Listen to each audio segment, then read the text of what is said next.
കൊണ്ടാകണം എന്നെനിക്ക് വല്ലാത്ത ആഗ്രഹം. അതാണ് മറ്റുള്ളവരൊക്കെ പോയിട്ടും ഞാൻ ഇത്രയും സമയം ഇവിടെ കാത്തിരുന്നു. Let me give you two examples. And for all those of the students who are present here and all those under this hall of this institution, you know when Brutus killed Caesar and he came to the Congress, he said, "Friends, Romans and countrymen, lend me your ears. I came not to bury Caesar but to praise him." ഞാൻ നിങ്ങൾക്ക് രണ്ട് ഉദാഹരണങ്ങൾ നൽകാൻ ഉദ്ദേശിക്കുകയാണ്. ഞാൻ ഇവിടെ വന്നപ്പോൾ കണ്ട കാഴ്ച എന്നെ വല്ലാതെ അത്ഭുതപ്പെടുത്തുന്നതായിരുന്നു. ചെറിയ രീതിയിൽ തുടങ്ങിയ ഈ സ്ഥാപനം ഇത്രമാത്രം വലിയ വളർച്ച എത്തി, ആ വളർച്ച നേടി എന്ന കാര്യം ആരെയും അത്ഭുതപ്പെടുത്തുന്നതാണ്. As I stand here in the final hours and minutes of this closing ceremony today, I came not just to witness it, but I praise His Excellency and His Eminence Sheikh A.P. Abu Bakr and all of you who are present here for your patience, for your virtues in sitting down, for the love of him and this institution. ഞാൻ ഇവിടെ കേവലം ഒരു കാഴ്ചക്കാരനായി വന്നിരുന്നതല്ല, മറിച്ച് നിങ്ങളുടെ എല്ലാവരുടെയും നേതാവായ ഫളീലത്തു Sheikh Abubakar മഹാനവറുകളെ കാണാനും അദ്ദേഹത്തിന്റെ ഈ പ്രവർത്തനങ്ങളെ ശ്ലാഘിക്കാനും വളരെ ക്ഷമയോടുകൂടി അദ്ദേഹത്തോടുള്ള മഹബത്ത് കാരണമായി ഇത്രയും സമയം ഇരുന്ന നിങ്ങളെ അഭിനന്ദിക്കാനും കൂടിയാണ് ഞാൻ ഇവിടെ വന്നത്.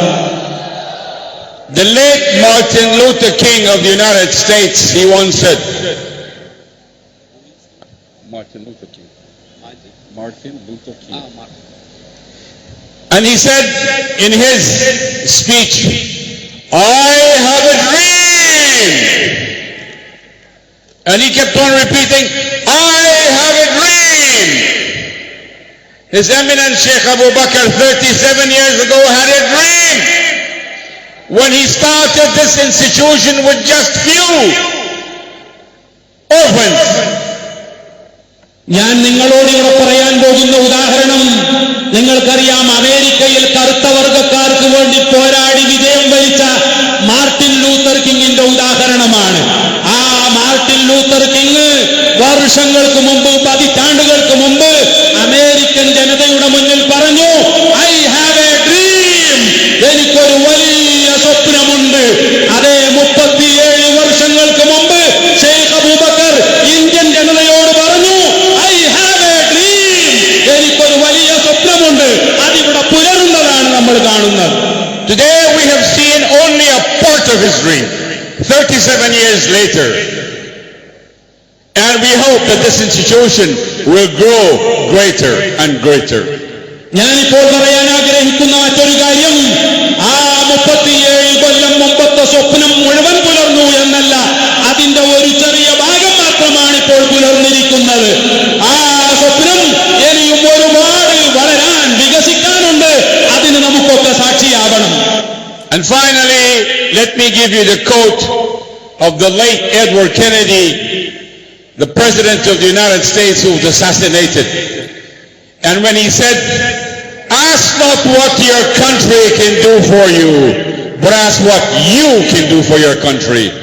Ask what you can do when you graduate from this Islamic center for the religion of Islam and for your country India and for your state Kerala. അതുപോലെ തന്നെ രണ്ടാമതായി ഞാൻ പറയാൻ ഉദ്ദേശിക്കുന്നത് അമേരിക്കയിലെ കൊല ചെയ്യപ്പെട്ട മുൻ പ്രസിഡന്റ് ജോൺ എഫ് കെന്നഡിയെ സംബന്ധിച്ചാണ്.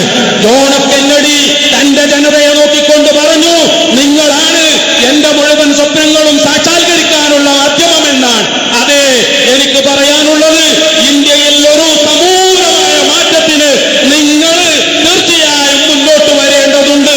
നിങ്ങൾ മുഖേന ആ വലിയ മാറ്റം ഇവിടെ സംഭവിക്കുക തന്നെ ചെയ്യും.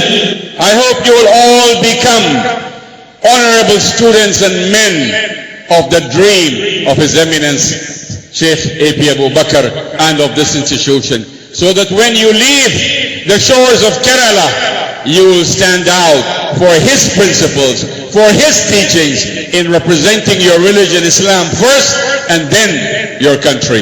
Wassalamu alaikum wa rahmatullahi wa barakatuh. അതുകൊണ്ട് തന്നെ വിദ്യാർത്ഥികളും അല്ലാത്തവരുമായ നിങ്ങളോട് എനിക്ക് പറയാനുള്ളത്, ബഹുമാനപ്പെട്ട ഷെയ്ഖ് അബൂബക്കർ അഹ്മദിന്റെ ആ സ്വപ്നം സാക്ഷാത്കരിക്കാനും ആ സന്ദേശം ലോകം മുഴുവൻ പ്രചരിപ്പിക്കാനും നിങ്ങൾ മുന്നോട്ട് വരണം. നിങ്ങൾക്ക് എല്ലാ വിജയങ്ങളും ആശംസിച്ച് നിർത്തട്ടെ ഞാൻ. അസ്സലാമു അലൈക്കും. I'd like to express our sincere thanks and deepest thanks to His Eminence Sheikh Abu Bakr and to Dr. Abdul Hakim and Dr. Hussein for the warm welcome and hospitality that they has given to us, and we pray Allah extend them in blessings and tawfiq. Assalamu alaikum. അവസാനമായി ബഹുമാനപ്പെട്ട ഷെയ്ഖ് അബൂബക്കറിന്, അവരുടെ മകൻ doctor Abdul ഹക്കീമിന്, അതുപോലെ doctor Hussain സഖാഫിക്ക്, അതുപോലെ മറ്റുള്ളവർക്ക് എല്ലാവർക്കും എല്ലാവിധ നന്ദിയും രേഖപ്പെടുത്തുകയാണ്. ഈ സമ്മേളനത്തിന് ഞങ്ങളെ ക്ഷണിച്ചതിനും ഈ പരിപാടി വീക്ഷിക്കാൻ ഞങ്ങൾക്ക് അവസരം നൽകിയതിനും. വസ്സലാമു അലൈക്കും വറഹ്മത്തുള്ളാഹി.